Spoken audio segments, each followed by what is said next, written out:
Today we're working on the Nissan.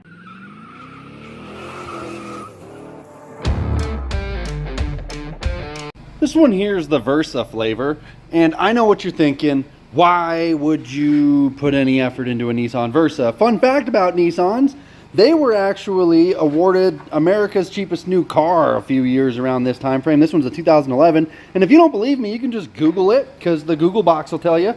You know, I actually don't like working on Nissans, and in general, they're not my favorite vehicle, but let me tell you something about this that's impressive. 227,000 miles, almost 228.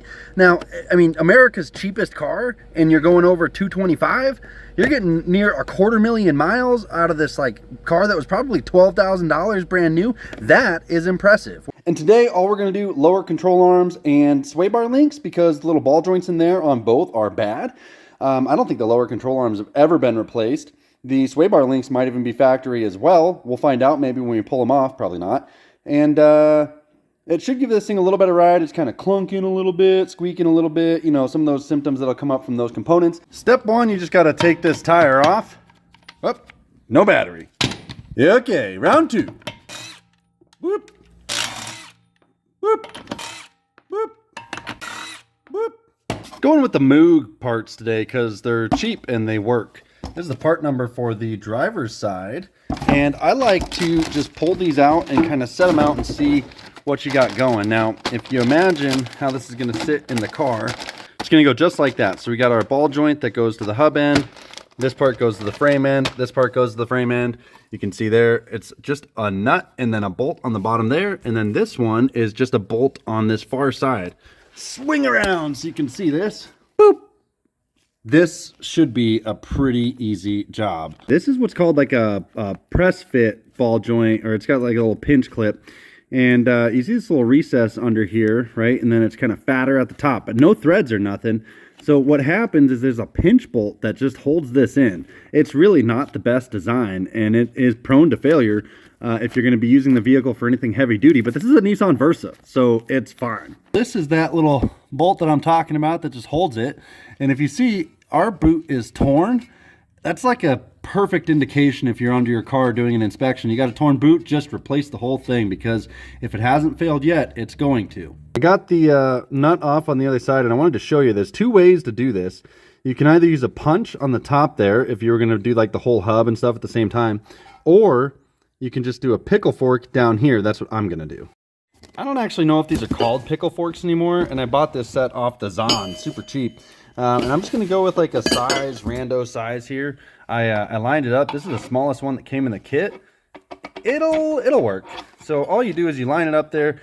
You hit this end here with the hammer, and it goes boop, boop, boop, boop, and then pop, done. Get you an action shot of what's going on here. See, we got it wedged in a little bit.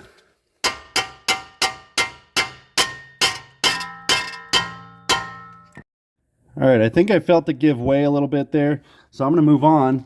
This guy here is a 22, and it's just a bolt that's threaded into a welded nut, so you can pop the bolt off from this end. Set it somewhere that you're not going to lose it, and then this guy's an 18. I think I told you that one's a 22, and this one was a 14. But anyways, throw a wrench up here on the top, and then you can just do a little zipper-doo on the bottom if you want. I feel like it would be irresponsible for me not to explain the debacle that I have been dealing with here. So I had my little Chinese electric impact not strong enough for that 18mm bolt. So I went to the Harbor Freight, and I'm building a new shop here, so I'm accumulating a set of tools for this shop, and I needed these anyways, but this is an Earthquake XT little stubby. It's a 700 foot-pound max, not strong enough. Then you got this guy, the Earthquake XT Gunmetal Edition. 1,500 foot-pounds of breakaway torque. Not enough. I had to use PB Blaster and a torch on that bolt, and finally, after like 30 seconds of wrapping on it with this 1,500 foot-pounds of torque tool, it broke loose. Be prepared for that, because maybe they're all like that, or maybe this one was put on by a pissed-off Nissan employee on his last day. I don't know. Okie doke. Pickle fork gets that guy off. You can see how that worked there. And then the front end just kind of slid out, and the back end, if you just kind of pop it out like that, you'll be done. And check this out. That's actually that's a crack in the boot there. And the driver of this car was talking about a little squeak, and the little squeak very well could have been that little boot there. Could have been a worn bushing in there, but either way, this control arm trashed. Look how loose this ball joint is. By comparison here, I can't even move this ball joint. And this rubber here, I mean, solid. And I found out the Nissan manual calls for red Loctite in this corner over here. So heat, I guess, is gonna be required, because if they red Loctite that from the factory and then it's been sitting for 200,000 miles, I mean, you're gonna have to heat it up, and you're also probably gonna have to use a boatload of torque. Let me tell you, red Loctite, blue Loctite, blue Loctite. Set this thing in here. I put that bolt in first, lined up the front here. You can see that guy right there. And then I lined up this bolt back here, and you have to like pull it and then hammer it and pull it, and I kind of like, and eventually it'll go through. We'll throw the nut on that one, the bolt through this, and then just a couple of threads in there. And then what we're gonna do is we're gonna set this whole gig to the ride height by putting a jack and a block of wood underneath the ball joint here. Set it up so that you're at the ride height, so that you're not binding when you're riding. And then we're gonna torque everything down at that point. I think we're somewhere in the neighborhood of 110 foot-pounds, 90 foot-pounds, maybe 40 foot-pounds. I'll double check the manual. This side's done. I'm gonna go to the other side. I got the passenger side out. It posed one additional problem here. There's this bracket that the front bolt goes through. I'm gonna run through this passenger side because it is a little bit different. This one has a few things that you need to pay attention to. First, you've got a transmission and engine mount right here. And so it's gonna be best if you do something to support the engine exactly where it is before you take this bottom 22mm bolt out. Otherwise you have to realign it, kind of just a pain in the ass.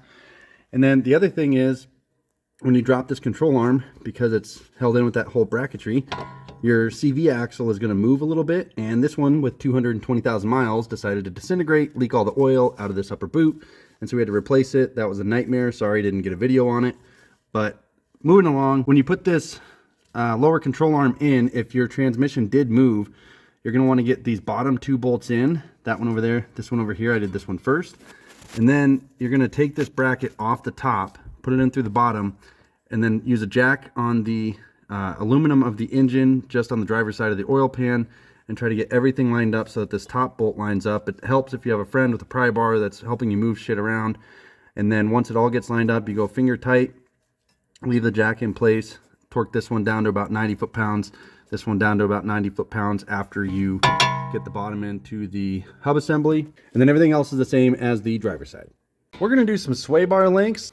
And so what we do here is you take off this nut on the top, and you gotta hold the other end of this with a wrench. You can see there's a couple of flat spots on this, so this will spin if you don't hold it with the wrench. So what I mean by that is you got a wrench on the backside like that while you're popping the nut off, and then really it just, guys, it comes out.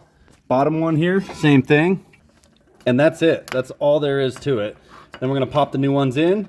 They got little grease zerks. You grease them up and you're done.